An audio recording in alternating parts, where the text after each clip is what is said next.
All right, early carry bands coming out from Quincy. The respect on the PA is definitely an intriguing one. Kind of wonder if that means they're trying to go something like a troll or some sort of heavy late game fighter that doesn't like to deal with the, heavy brass strike of a PA typically. And remember, Medusa and Alk are still in the game. I would say Medusa very unlikely for Quincy Crew, considering there's a Nyx. I mean, do you think the same thing, guys? That because a lot of my mentality is very old school in terms of counters. Like I just think of the mana burn, it just absolutely destroys Medusa to the point that you have to just build like differently on her. Like you have to get BKB and just like items that don't give you potential like these huge stats like Scotty, because you just get absolutely destroyed by mana burn. Or is that not as much of a thing anymore, would you say? Doesn't feel like as free farming for a while. It's like, you need to have some solutions to Medusa, so like it does let you have the option to kill her, but if she's having a good game, it's still it doesn't feel like as much as it used to be. I feel like this Mystic Snake has been buffed enough that like even the Ag Shard, have you seen the Ag Shard of Medusa? It's like legitimately really good. If you get mana burn, you just send a snake back at the Nyx and it takes his mana from him. So like it doesn't do anything. Of course he could Carapace it, but you still get his mana. It doesn't take the mana from him technically, right? It creates it out of nowhere. Isn't that creates how it it out of now? nowhere. Yeah, it creates it out of nowhere. One of the greatest quality of life changes in Dota history, by the way. Very underrated. Most annoying spell for quite a while. Yeah, mana burn is not a cool concept for an ability.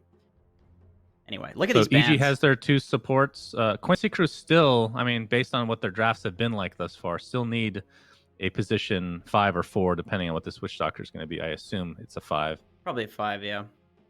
So they first phase this Beastmaster, they already banned the Enchantress, so you can't steal the boar. And then they actually banned the Chen, which would be another boar solution. And then they pick the Witch Doctor, which takes that away from the potential boar solution. And then so EG picks Crystal Maiden, which is basically like the one other hero that's not Mirana that can actually kill the boar. Like we have every single boar killer picked or banned in this draft. Ooh, okay, there it is. There it is. Okay, one thing I will say, this is a really good Mirana game because in terms of the setup, we saw the obviously Roar into Arrow is a big one, but the Yules into Aether Remnant into Arrow is also crazy good. So going to be seeing a lot of 5-second arrows this game.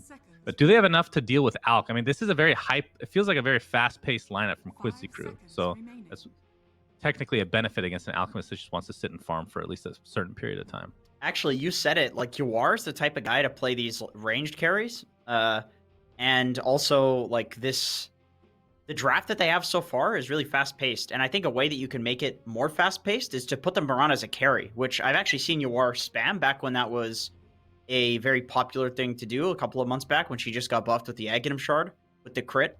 I think that would be actually really good. If you get some Vessel Carrier in another role, maybe like Earth Spirit for MSS or something like that. I mean, you could still just put this Mirana as the 4 and then you can get Drow. That's like, true. Drow in this lineup is crazy still. Yeah, that's true. The only problem with that is like if EG can defend their towers, I think you just lose eventually to the Alchemist with Drow. He just jumps her. She feeds relentlessly like that hero. How well do you think Mirana carries these days? Because the Shard is very interesting. It gives you that crit after the leap and whatnot, but I forget what else was changed to make her. It feels like she drops off after a while, or at least she used to. I haven't really seen a whole lot of position 1 on this patch. Hard to say, because like I didn't see it. Like, we didn't see enough of it to say like how does it do against like a Riki or an Alchemist late game, right? But it felt pretty good. Like it feels like the damage she does with the amplification from the Shard is enough to outcarry a lot of heroes in the late game. Like especially if she can get like an MKB, Daedalus, these sorts of items. Like if she can snowball, I think you could see a Mirana like tearing apart an Alchemist. She just needs a good game, that's all.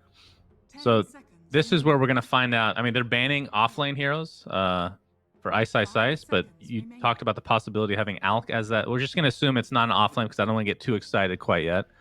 So heroes that are still in the pool for him include Tidehunter is obviously the main one. Nature's Prophet was just taken out. Is OD actually still in the draft? It is. We saw him play one game on OD. I mean, still quite a few heroes in the pool for Ice. Even the god-awful Legion Commander that we hate to see that he fed on. Not his fault, of course. It's the hero, as we've established many a time. Sadly, it is a decent Legion game. There's a lot of stuff that you can purge, and I know you hate the fact that I'm saying that. I mentioned Underlord before. I think Root is also beneficial, and maybe spamming out waves could be pretty nice when you're going against a small zoo strat here. Plus Yeah, whatever. It's true. Just sit in front of towers, defend for the Alk. That sounds pretty good. What else? And then is Quincy Crew's last pick? I mean, again, the beauty of the draft is if you're right in the fact that Ice has been spamming Alchemist, then if you're Quincy Crew, you don't really know for sure what position the Alchemist is. And on the other side, you don't know what position Mirana is either, right? Yeah. So both teams kind of keeping things close to the vest as of yet. Yeah, they know there's like potential like cheese switcheroos that could happen here. They banned the OD. So offlane OD was something Quincy Crew did not want to risk handing over. But still plenty of options if it is an Ice hero that they're fifth picking. Puck could be offlane too. Like they could do this a number of ways, right? You could, There's a lot of flex in this lineup. Yeah, I'm curious if these two teams are still, I don't want to say stubborn, but still very adamant that's like, this is the mid lane. Here it is. It's not really changing. It's not flipping. That's how things have gone for Quincy. And even EG's trends have been puck and bat early for Abed and not switching it. So let's see. You know, you could Lycan. I feel like it's bad against Witch Doctor Mirana, but for the game, there's not much that deals with the Lycan. Like if EG picks it and puts it off lane and they wolf bite the Alchemist, that seems like, okay, just Tidehunter. That seems about right for Ice. Yeah, it's a safe pick, I feel like. Okay, what do you think of Drow at this point now? Still available. It is, you're right. Like, there's a certain point where you just lose, but you put so much pressure, and it's a Tidehunter who doesn't, I mean, he's not going to really do much when you're pushing down Tide. He's just going to anchor smash. Like, it's not going to get that early blink typically, right? You go for other items before that, typically speaking, at least from what I've seen. It's a good Drow game. It's a good Drow game. Yeah. It's you beat the cooldown of the Tide Ravage. That's a big thing.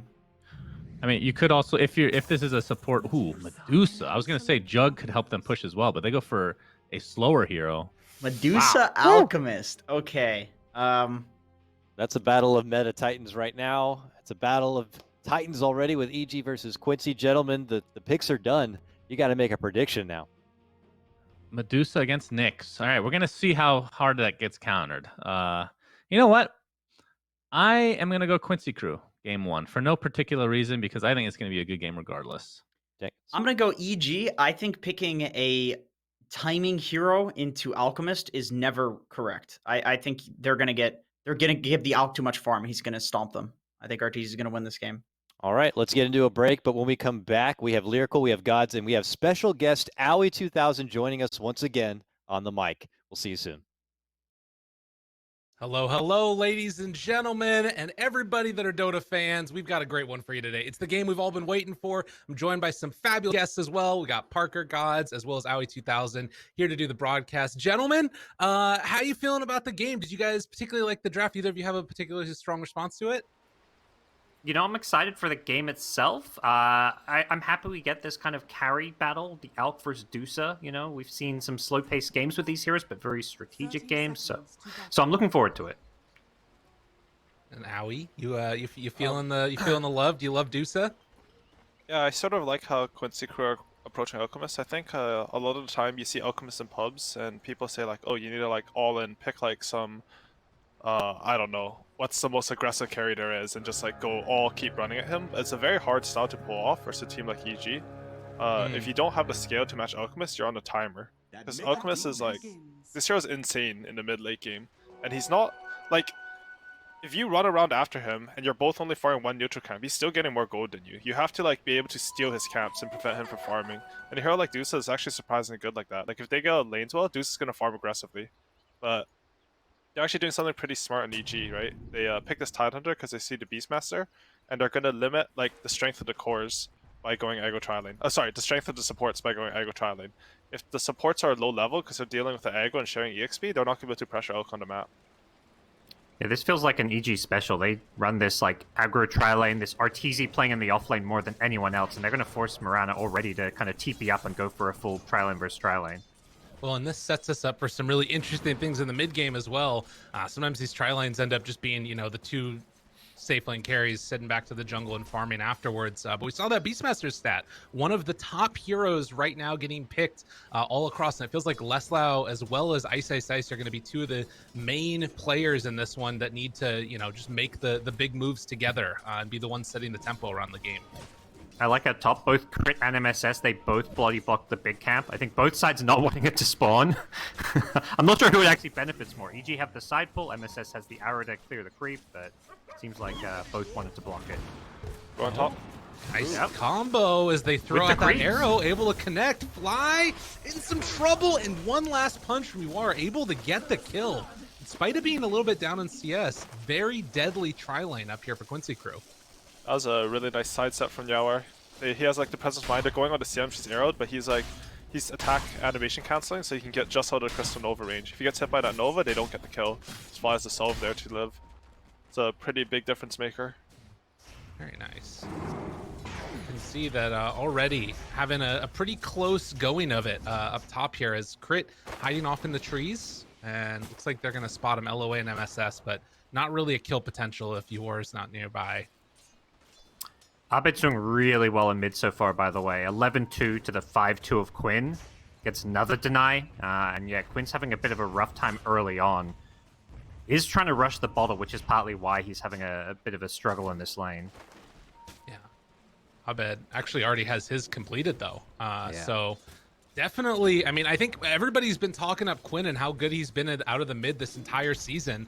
Abed's showing, obviously, no slouch either. This dude is really freaking good at Dota as well.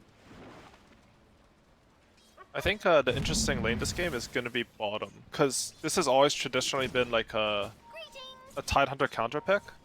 But you're facing like, it's even worse because you're facing Ice Ice Ice and you're on ping. Like that sounds really rough. Oh, they're going on top. Witch Doctor goes down. Played. EG able to find themselves a little kill here as well.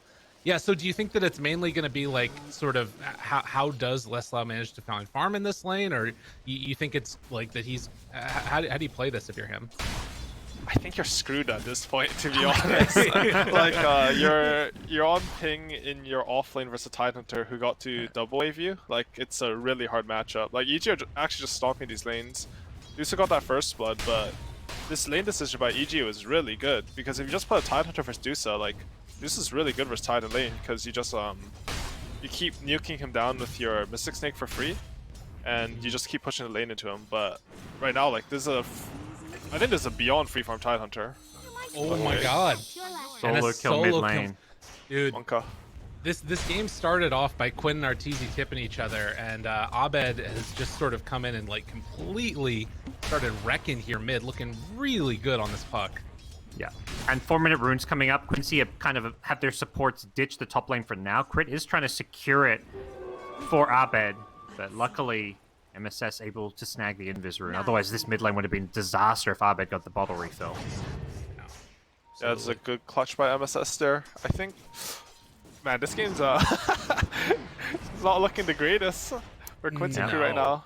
I think they're gonna have to rely on when Quinn hits 6, he needs to like TP to the tri lane and kill them, and hope that Abed does have resources for a good counter gank.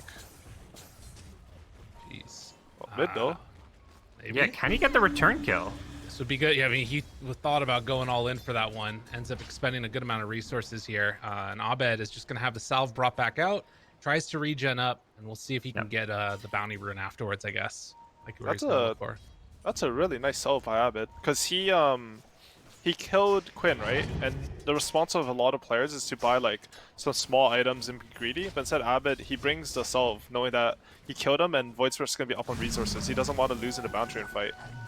Oh, and he orbed aggressively to go steal this bounty. That is really good. Holy moly, that's so good. And that means 4, or is that just 3? 3 of them going the way of EG. You guys can imagine, like, if he had to walk back to base there, Void Spirit's going to have bounty rune control, and then he's going to have to spend a TP to mid, and if Void Spirit's going to hit 6, and he's going to TP top and kill him, and Puck will have no TP. But instead, like, there's no play option for Quinn now. It's just and like, Quinn had no way to refill his bottle, yeah. Exactly, yeah. Now Quinn's down to resources. He's going for a play mid. Crit's here, though. And it just feels like a slow and steady lead. Good arrow there, able to connect onto crit, and that might keep alive and maybe even set up a counter goal. Although no, Quinn went in aggressively. Abed not able to find the follow-up there onto Void Spirit. Things getting really testy as 5 heroes are mid. And this next rune's going to be very game-changing. Both the mids have no resources. Abed's not even going for it. He realizes he has no supports to help secure it, so it looks like Quinn's going to get it for free. Yeah, both top and bottom room being secured for Quincy, so nice play from them. They use coil and 2 jumps there on Void Spirit, and now Puck is hopefully for Quincy. He's gonna have to TP mid here. This is a wagon about to his tower. So he TPs mid. This is like Quincy's opportunity to get back in the game. They do have a bit better farm on Medusa over the last couple of minutes. We can see that she's been able to catch up to the Alchemist. Again, it's against an Alchemist. But as you said, that big problem is the lane down bottom. And you can see Ice, his 100th game of Tidehunter. And he is absolutely owning it. 41 and 14 on the CS here, just 6.5 minutes. He said in the interview, you know, he's going to win his lane if he has a even slightly even matchup. This is not an even one, and he is crushing it. Going for a kill with the Ravage down bottom. Crit's there to follow it up with an Impale. Now kill off Leslau. Alright, really good stuff here across the board for Evil Geniuses. They're going to try and find a follow-up here. Arteezy does a little shuffle step, able to back away, and they can't get anything as mid. Drop the silence, drop the coil. They're on Quinn yet again. Tries to live through this one. Do they have any more nukes? They actually don't. Able to live with that Resonant Pulse, and now Abed not quite able to get the finish off there onto Quinn. Ejects up there to the north and will not be able to find him, it looks like. He's still looking. Yeah. He's scanning, he's jaunting in, but yeah, Quinn's back to base. I think these raindrops have been pretty MVP in the mid lane. Like, both mid laners are surviving just off this one item. Quinn's even buying a second raindrop. Yeah, I bet you went through like 4 charges in that one mid clash earlier, and yeah, had one there. So, like, sort of more macro looking at this game, how much does it matter that EG are coming out ahead, like, in the lanes? It's not an absolutely huge margin like we've seen in some of them, but it's definitely a win. I think it's I mean, lanes are always important, but I think it's specifically a big deal when you have this Alchemist lineup. Yeah. The thing about, like, trying to push aggressively into Alchemist is that if they have a hero that can just sit in front of your entire team and wall off, like, that area with the map for him to farm, like Tidehunter, and he's having a good game, like, you can't run through to him. Right. I said, like, you don't have to, like, all in run at the Alchemist, but you do still need to put some map pressure, right? Okay. Like, ideally, it's just not like, oh, if we mess up one time in our pressure, we're gonna lose the game. And I don't see him moving past this Tidehunter to farm EG's camps right now. They smoked, I believe, under a ward because, yeah, Ice is hugging behind his tier 1 tower. He seems to know exactly what's going on, and yeah, the Alchemist is also just a full almost, what, 700-800 gold ahead of Medusa. It just feels like Alk is going to hit his item timings well before the Medusa comes online, at least at this rate. Yeah, absolutely. You get a couple of items there. Possessed Mask on the ground, as well as, I think, a Fairy's Trinket we saw. Which is going to be pretty good for Quinn, if that's what he's got coming out. Still bottling this DD, and you can see this extended move down bottom to try and set up something, either taking the tower or what have you, with the Necro books that Leslau has, is not going to work. Likewise, though, he's been able to farm in the jungle, so it's not all lost for Quincy Crew. Abed's stealing enemy stacks here. Yeah. Like, EG's just playing this economy game, it feels like, where Quincy's making the smoke move, sitting bottom, not doing anything. Crit's got the wave mid to get some gold as well as XP, so it just feels like EG's getting more right now. Ooh, Jet, though, trying to go onto Crit, able to find a kill. They get something out of it, but again, down bottom, Ravage. They turn this now onto the Witch Doctor. They're going to use the Roar afterwards and trying to buy just a little bit of extra space for themselves. So Ravage used, but they hold on to that tower, and Ice obviously living through it as well. Oh, Fly could be in some trouble here. Yeah, Quinn. Our fight over the rune. That was really weird. Okay. Trying to leave for Abed, but yeah. Not gonna get it. And now Quinn trying to chase down the puck. This is a little bit deadly. Getting up close in center. But the coconut is going to bounce back to the creep camp, and Quincy Crew just going to try and out-farm that one a little bit away from EG. I think Quinn didn't have a jump there, and Fly is trying to save the rune, so it just ended up looking really awkward there.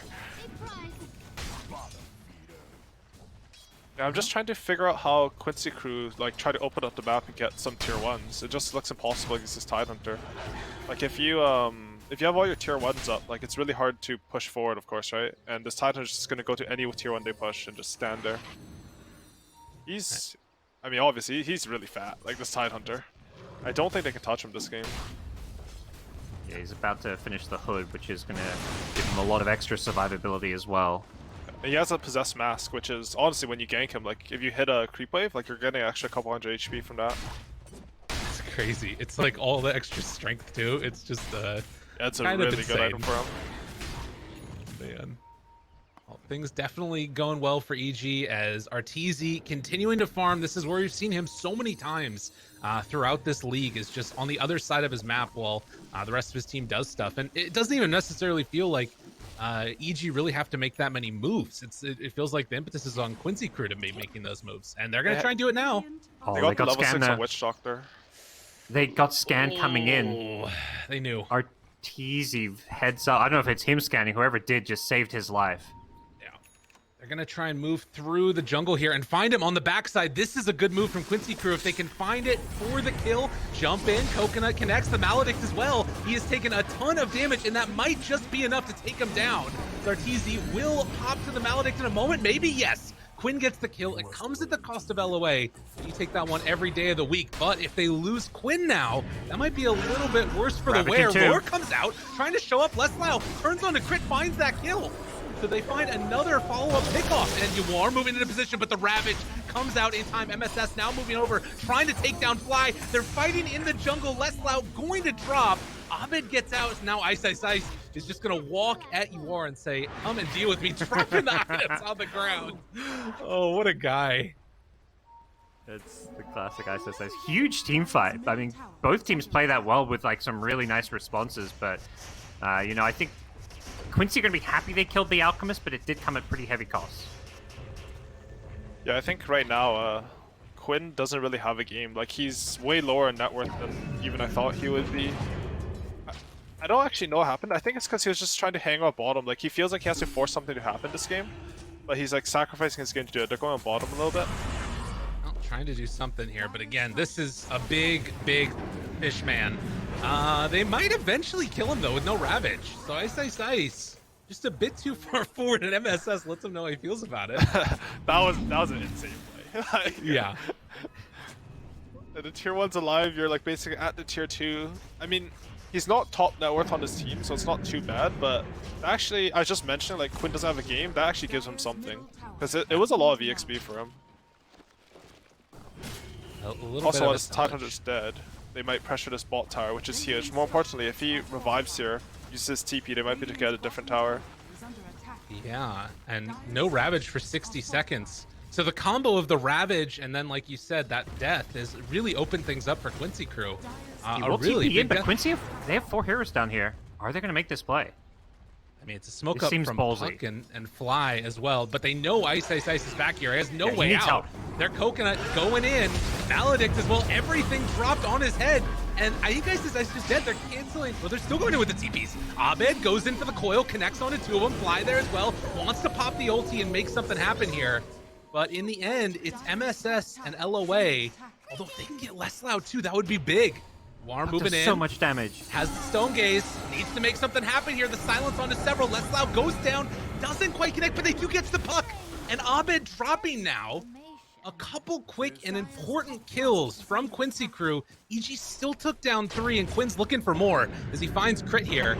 Hiding behind the tower. A couple more punches is all he needs. And a double kill for Quinn. Quincy Crew are kind of pulling this back a bit.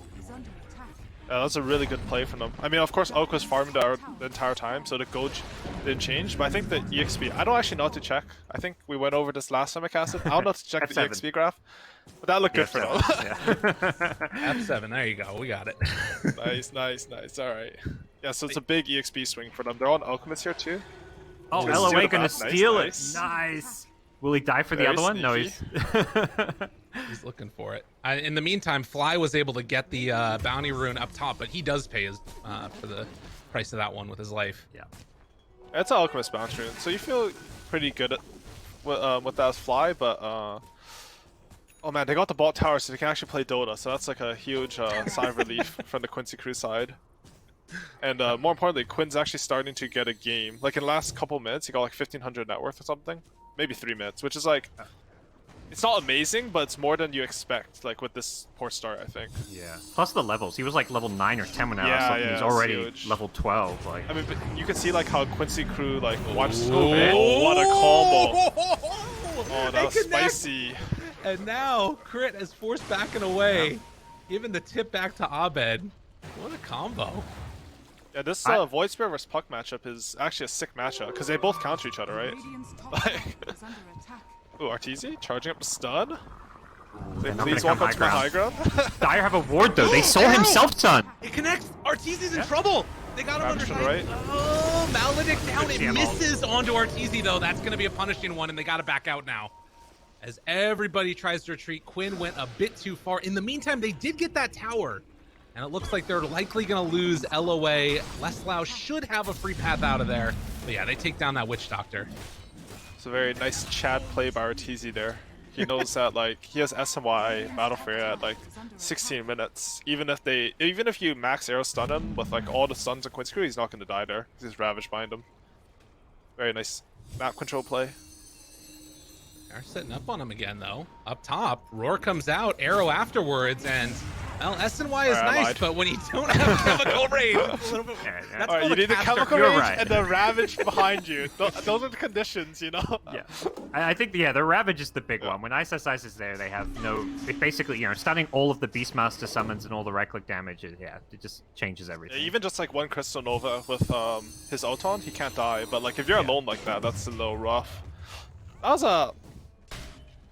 I mean, Arteezy sometimes has those deaths, but it's still pretty out of character for him. And, that's huge for Quincy crew for sure. I'm on the sideline as Crit goes into Vendetta and now trying to chase down Quinn, but they don't have a Sentry Ward around. They have one over to the side now. He's about to run into it. Ooh. He's just on the edge of it. Outside Crit's so range. good. Oh my god. Oh, they see the Alchemist channeling stun. Now that's still going to be a dead LOA, but Quinn should be able to make his way out of here. Ooh, triple range creep for Alchemist. Feels good, man. Going this same like outbuild that we've been seeing, the SMY, well, Battle Fury, SMY, Heart, and AC.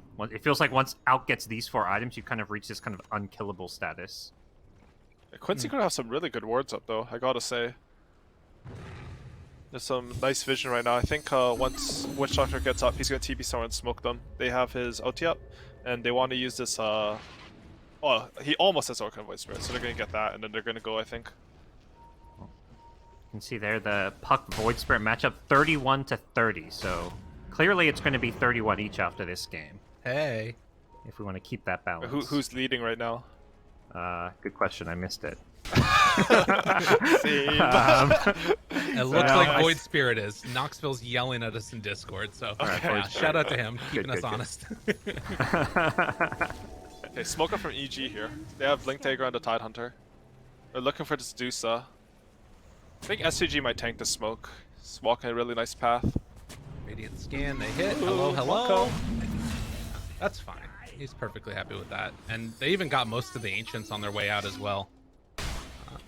Nice little move there, but EG, 5,000 gold lead. You know, Medusa's been able to keep up fairly well, but I think it's what you're mentioning, what you mentioned earlier about like this sort of discrepancy between Quinn and Puck and how much Abed has this game. Yeah, I mean, I'm actually a bit surprised Ice doesn't have more, which like looks good for Quincy crew. I thought with that start he was just gonna like completely hold the game together and like use some Iron Wall. They're gonna go for a smoke carry wrap on tier 1 mid and try to get that. I have Necro 3. I think Jenkins was mentioning it, but this new code on Necro 3, you just pop that shit and you always have it. They scout Ice with a Hawk, but they don't want to go on him.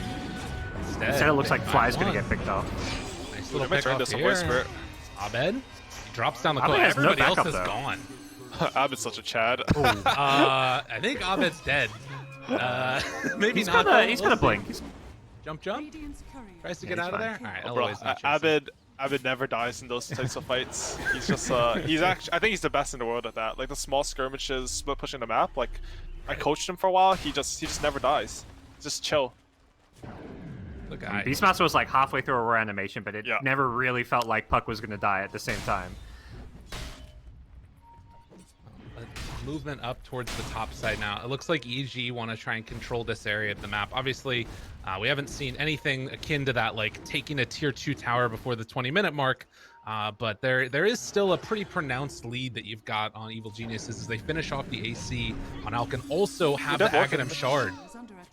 Oh, So, never mind. Yeah, the shard is nice because you can get rid of the Spirit Vessel charge. I feel like that's usually you see this shard come up later on after the Heart of Trask, but I think Arteezy realizes he's a little bit vulnerable and wants to have that Dispel. He can also save his teammates theoretically with it as well with the Dispel against like the Orchid. Oh, that's really good actually. You Yeah. can take off the. Do you know how? Is it instant or is it like how fast is a potion? I think it's the same speed as the Unstable Concoction. But yeah, I'm not that sure. makes sense. I've only Yeah, seen okay. Alks use it on themselves. Yeah, when though. I bought it, I only cast on myself because it gives me attacks. Ice, mid. Needs to be careful. Ravage is down. Ooh, Spike Carapace though. And now the turnaround with the Ravage. Oh, it would have been huge if they could have killed Ice, but it didn't work out. Now popping the Stone Gaze and trying to back out of there. They still got their eyes on Ice. The slowdown comes from those Necro Books, taunted and kills. So a 1-for-1, at least for now. Ooh, they're gonna turn with Arteezy here. Okay, and silence there. Onto one from that Orchid. Throws the potion. Gonna keep Fly alive. And it looks like that might be the end of the engagement unless they decide to go for more on EG.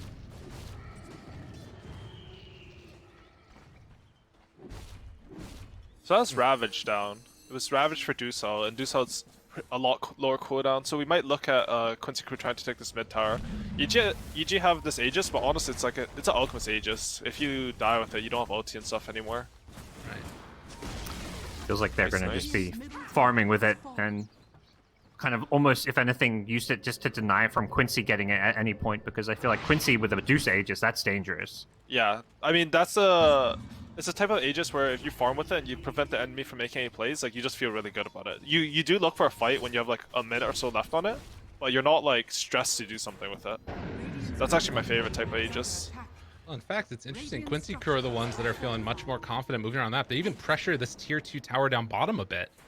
Yeah, with no Ravage, I think they feel pretty strong. Moonlight, SS, spots out Abed. They can catch him. Nice. Gets him caught. Arrow. Oh, taunted. Not quite able to get the kill, but will die to the Soulburn nonetheless. And now could dive pressure Ice for Ice bottom. here. He's got to be That's a good careful. dive. Trying to get out of there. Roar. Oh, gonna get it off in time. Quincy Crew find themselves yet another. As Evil Geniuses being bullied back in spite of having that Aegis. As you said, that Ravage, it's just so important. This is a incredible play by Quincy Crew, honestly. They're identifying that like EG right now, if they don't have Ravage, they lack the like control plus damage in a teamfight to they lack the control and damage in teamfight to really kill anything. Like Deuce is gonna press Stone Gaze, which you have before Ravage, and you know, EG got a 20-minute Aegis and they're losing racks. Yeah. This is unreal. That's crazy. They're up Arteezy didn't have a 7K TP to gold. come back. Yeah, I mean, I don't know if they could afford it even with Arteezy, but yeah, that is wild. I think Such impressive play from Quincy Crew, and you can see now, you know, down to just a 3,000 gold lead. As you said, Rack's going the other way. They can have an option to take over the outpost if they want. But I don't know. This game feels like it's completely fallen over on its head, and they get out right as Ravage comes back up. Does this change at all with Ravage up now? yeah, EG are still definitely in this game. Like the racks doesn't matter that much, especially with the Alchemist. Like you don't actually lose that much gold from the lane pushing in. Obviously to show that hero, but they have some pretty good lane pushing cores. I think a big thing is that once Dusa gets this BKB, like they don't have anything to touch her on EG. Like you can't right click Dusa with Alchemist for a long time, and like people say Nyx counters Dusa, but honestly, like if you can't teamfight as Nyx, then you're pretty sad. So in a way, like that matchup can go both ways for sure. Another smoke up now as they're heading to the bounty runes. It doesn't look like Quincy and EG will meet each other here. Damn, Lazal just got pinged. I saw that. He was trying to deny the bounce rune bottom with this boar, but just barely. Like the animation went on CM first, and they canceled and tried to go for a bounce rune, but it's too late. Damn. Well, taking the two lanes now, while EG are going to pressure out bottom. mean, Quincy Crew are pretty happy with this. This Aegis is gonna time out, and they're like sort of trading farm after they like. Usually when one team gets an Aegis, like that team gets the aggressive play and gets map control or whatever, right? But this time, like Quincy Crew got bot racks, and now they're just trading farm on the map. They traded triangles, which I think is pretty good for Quincy Crew right now. Radiant's middle tower is under attack. Dude, this Puck's really vulnerable mid. He has a good sentry there. Preemptive sentry to make sure there's no mid ward. Radiant's middle tower Again. is under attack. The wards being placed down, I mean, it's basically just been taken off the map with these Necro 3s. It's been so nice, I think, constantly for Quincy Crew just to have access to it. And as long as they're not contained inside their base, you've got pretty much free reign. You're always going to have that vision advantage, the Beastmaster. Yep, BKB and 1000 gold for Beastmaster, BKB and 400 gold for Dusa. They're gonna want to use that timing, and even a Solar Crest coming out from Mirana, 500 gold. They have a really good timing come up here. Triple core BKB plus like how Dota works. You should think about like when you Solar Crest your Dusa, like you're giving her 80 attack speed, but how damage multiplies in Dota, you're actually giving her a lot more net worth than that. It's like you get damage and it multiplies by attack speed for DPS, right? Yeah. It's like you might add 4k net worth to Dusa, but like you guys have played those games where it's like 120k hero, like he's way stronger than 210k gold heroes, right?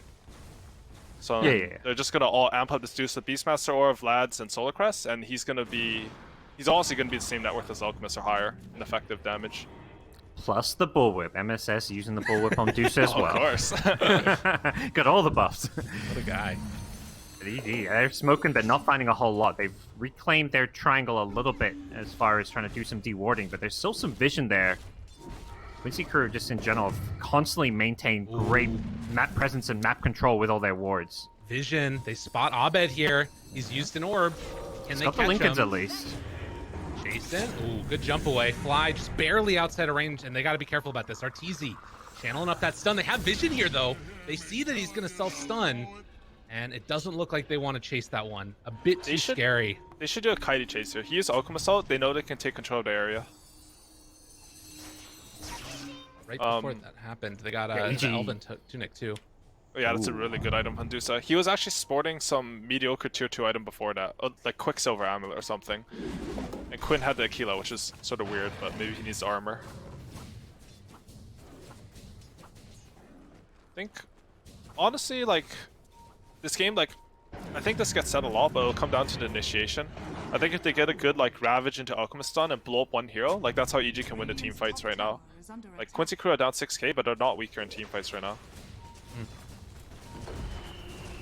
I mean, so many times we've just seen this like big pile of money that's the Alchemist that, you know, if he doesn't manage to get a good, you know, either ult off in fight or if he has to run away because he's getting bursted down, things could just feel really, really bad. Yeah. And Roche, possible to respawn in 30 seconds. Quincy Crew waiting on that one. They're just playing around this area and still getting pretty decent farm. I think something like that's important to think about as a carry player is like, how am I going to right-click people this game? Luckily for Arteezy, like in those games where Alchemist gets kited, he probably doesn't have like a Puck Tidehunter next, right? Like all 4 of his heroes, you can see this draft is set up for the Alchemist to right-click people, which is obviously really smart by EG.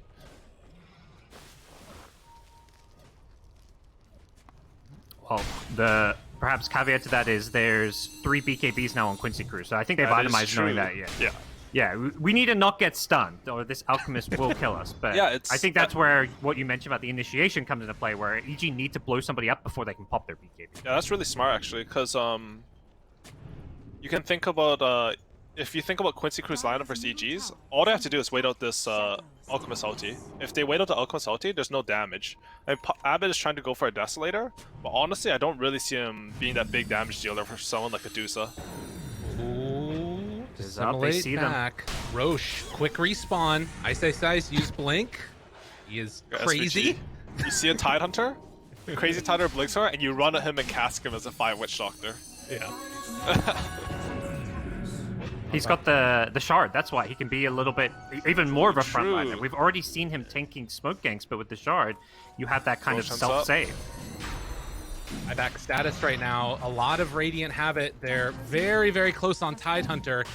Dire about a couple hundred gold on all of these different heroes away from having Arteezy's just going high ground. He's just ignoring this. He's going for the base. I mean, this is a pretty neat play. Are they going to be able to take down Rosh in time, though, it feels like? So they're giving up the tier 3 for Aegis, it looks like, and Abed maybe trying to make a counterplay at the same time. But you can't afford to give it up and then also lose the tier 3. Abed moving in. He's going after it. Leslau has more available, thinking about going for it. Drops it instead onto the Nyx. And Aegis going to go the way of Quincy Crew. At the meantime, Arteezy's hitting the melee racks, but they're all coming back now. Pops the BKB, wants to finish this one off. TP's out of there. And so it is going to be a melee racks for the Aegis. Okay. I think that's better for Quincy Crew personally. They're going to drop a coil, actually. Looking for the MSS kill up top. But MSS is really so tanky. He's scary. Yeah, that was really good for Quincy Crew for sure. I agree with you. Like, just having this Aegis cheese on Dusa, they can just go push any lane, take any fight, it feels like. Like, yeah, you lost a melee Rax, but that's not something that's going to really change the state of this game Especially, at all. I think mid Rax is particularly weak. If you look at like how the map works, right? Like, you want your heroes, if you're stronger, you want to be in the middle of the map, right? Because from the middle of the map, you can go anywhere. So if they have the mid racks, your heroes are going to be there anyways to push it out. You don't feel bad getting forced in middle. If they got top racks, then you have to send a hero all the way back to your side lane. Like, that actually means something in Dota. Middle's like, you know? 7,000 gold lead still in the favor of Evil Geniuses. But this game, I'm not really sure how to rate it right now. Like, is there a lead that you kind of get to with EG where he starts like giving out? I mean, he's got a rapier queued up. I guess that sort of tells us where EG feel like this game is going. Yeah, I'm not sure there's any Ag Scepter. I mean, the Puck Ags is very good against these BKBs, but... Oh, okay. That's why he's not getting eggs. Okay, because I was actually thinking, he saw like 3 core BKBs not getting eggs on Puck. Felt a bit weird, but you can always get it from Alchemist later. So, I do think Arteezy should probably give him the eggs at some point. Maybe feeling like the Rapier comes first, but here we go. Yeah, Quincy maybe. They are lacking damage. Ice. Big Blink Ravage available right here, but they're in the Moonlight Shadow. Oh, they have vision now. They got vision now. Jumps in, Ravage pop, BKBs immediately. Did not do what they wanted it to. And now self-stun onto Arteezy. He's under control. Axes go out. Still, they're just ignoring him for the moment. Running in with everybody else, trying to take down Ice and the CM. Ice tries to TP out. Not gonna happen. That hurts. That really hurts. And you can see the play. Immediately, Abed tries to cut the wave, but they need to go back to base. They got people inside. The chase down continues to come. Their BKB's wearing off now, though, and Arteezy jumps, finds the kill onto one. And now looking for a bit more. Taunt comes out afterwards. Roar drops down, trying to get the kill onto the Alchemist. The right click's coming through. They kill him off. Forces out that buyback fly with the big ulti. Will it be enough? They take down Quinn. Abed still standing tall throughout all of this. Ice is back up front and center against Duar. The stun goes out. On to 2. Arteezy now cleaving through them both. What a huge play. Quincy Crew are going to lose absolutely everybody. What a freaking great turnaround from Evil Geniuses. I mean, it cost a lot, but they got those kills. 3 buybacks from EG, but most likely they can force some on the Quincy Crew side here at least. I think that's got to be your goal, is to try and force those buybacks, but it's very risky to do so because if you die without buyback, you may just lose the game. That was an amazing team fight. At first from Quincy Crew, that was really good, right? Like, you saw the quick reflexes against that Ravage. I think it was a Blink Ravage from Fog and he hit no one. Oh, mid lane? Yeah, they're going in on him, but... He has his invulnerability shard. And, like, these buybacks are worth it. Like, the buyback means less, I think, on EG than Quincy Crew because they're just generating more gold. They have the Death on Puck. They're going to take racks here. They have, 15 seconds left on most of these heroes. Question is, can they really hold without the Medusa? It feels pretty unlikely. And God, in the amount of time they're trying to hold these buybacks desperately, but as you said, they take a second set of racks because of it. Yeah. I mean, how much does that matter, do you guys think? I mean, I feel like personally the game's kind of in that same state as before, where it's just going to come down to the next big team fight. Like, who gets the better initiation, who secures themselves Aegis as well as Cheese. It's going to be Roche number 3, so you're looking at potential Refresher Shard or an Ag Shard for someone like Puck. This third Roshan is going to be kind of dictate who has the advantage. Yeah, for sure, the third Roshan's going to decide this game. I think that fight was actually bigger than it looks for EG. I mean, obviously they got a rack, they got all that gold, but most importantly, they got the EXP swing back in their advantage. With the 4 bounty runes, that was way more gold than I thought, honestly, in that fight. Because they used 3 buybacks for that, and they're still coming out like plus 7k on that fight. But just having these levels is huge. Like Ice gets to get his Kraken Shell damage. Like he's really tanky now. I don't think like there's no one who's gonna build Silver Edge on Quincy Crew, so he's gonna be able to stand in front again. You can see here as well, Arteezy finishes off the Rapier. You are deciding to go for the Daedalus instead. That's his call right now. And, I mean, we've seen these games go one way or the other. If Arteezy can get on top of that Dusa, it's going to be pretty freaking scary. EG smoke up. They want to take the fight here. Quinn will snag an Arcane Rune. That's a very impactful rune for the next team fight if he can hold on to it. Alright, gets the gold. No buyback now, so they saved their buybacks, but don't have the gold for buyback regardless. Right now, buybacks only on Beastmaster, Marana for the Dire. Looking for the jump. Ravage comes out. They didn't BKB in time. They got UR. Taking down Dusa instead. No buyback. Huge win as Quinn just tries to back away. Oh, it's devastating. Oh, man. Are they just going to go in now? I mean, I don't know if they even saw that he bought out right there. They might think he still has buyback potentially. I think you probably go anyways. I mean, there's a Beastmaster Roar, so you don't have buyback on Arteezy Rapier, so I guess they're playing it safe. I mean, this is definitely the correct decision. I just want to see them go for Throne. Yeah, they're going to secure all the map control for the next Roshan here, because even if Dusa has buyout, like, you wouldn't want to buy out just to get some control of the map, right? Like, you want to buy back and turn into kills. But that pickoff pretty much secures Roshan, I think. Unfortunately, Roche is not going to be up for 90 seconds plus. But yeah, the map control, they can get their tier 4 neutral items as well. So they're going to be... And it's hard for Quincy Crew to deal with that now. Now that you have the damage from Rapier, like you can see what this lineup can really do. Just locks one down, Alchemist pops them. And ideally, like, on Dusa, you'll be standing in the front, making it hard for people to hit your teammates. But if you die in 1 second like that, you can't really do that. Well, and the thing that's so interesting to me too is that this is supposed to be like the strength of Quincy Crew's lineup in a way, is getting that vision down with your Beastmaster, dewarding everything, and EG got the jump on him. Like, I feel like that's sort of a lot of why Beastmaster's been so strong, is like the late game potential to be stronger, getting those team fights going your way. Yeah, I think EG did a good job. Like, I said that this mid lane of Rax wasn't as important, but honestly, like, they proved me wrong there. They used the vision from it really well. Creeway pushes in, and they can just jump to Dusa because someone has to show on it. Moonlight ready to go, leveler down on the ground, but the rest of Quincy Crew nearby, they have sentries in the area. And that one just outside of range, actually, but they do see the Hawk moving in. They're going to kill the Hawk with it, but they don't see that Observer Ward. And the tier 3s are being, tier 4s are being hit, so EG knows They've got a exactly where gem. they are. Yeah. Nyx has a gem here, so they've got the answers for the Moonlight Shadow. They're just, yeah, playing the high ground game. Arteezy, he doesn't care. He's just blinking and hitting a backdoor tower. He's fine. I mean, if Dusa shows like that, like, you're pretty free. They won't have damage to kill you without Dusa. Crit. Moving in, Ooh, Force Force Staff to the high ground. Fancy feet from Crit there.